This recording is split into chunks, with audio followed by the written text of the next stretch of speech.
Operation Senthur தொடர்பாக டெல்லியில் இன்று அனைத்துக் கட்சி கூட்டம் நடைபெறவுள்ளது. இதனிடையே தீவிரவாதிகளை குறிவைத்து இந்திய ராணுவத்தின் தாக்குதலுக்கு பிரதமர் மோடி பாராட்டு தெரிவித்துள்ளார்.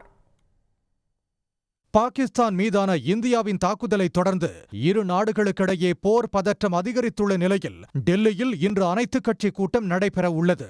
காலை 11 மணிக்கு கூட்டம் நடைபெறும் என நாடாளுமன்ற விவகாரத்துறை அமைச்சர் கிரண் ரிஜிஜு தெரிவித்துள்ளார். இந்நிலையில் நாட்டின் தற்போதைய பாதுகாப்பு நிலை குறித்த காங்கிரசின் அவசர ஆலோசனை கூட்டம் டெல்லியில் நடைபெற்றது. அதில் காங்கிரஸ் மூத்த தலைவர்கள் சோனியா காந்தி, மல்லிகார்ஜுன கார்கே, ராகுல் காந்தி, கேசி வேணுகோபால் உள்ளிட்டோர் கலந்து கொண்டனர்.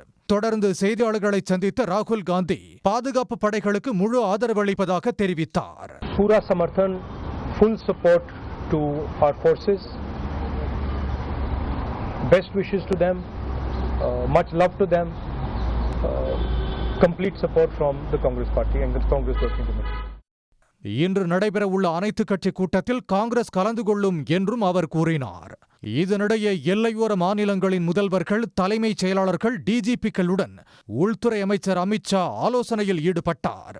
கூட்டத்தில் ஜம்மு காஷ்மீர், பஞ்சாப், ராஜஸ்தான், குஜராத், உத்தராகண்ட், உத்தரப்பிரதேசம், பீகார், சிக்கிம், மேற்கு வங்க மாநில முதல்வர்களும், லடாக் மற்றும் ஜம்மு காஷ்மீர் துணைநிலை ஆளுநர்களும் கலந்து கொண்டனர்.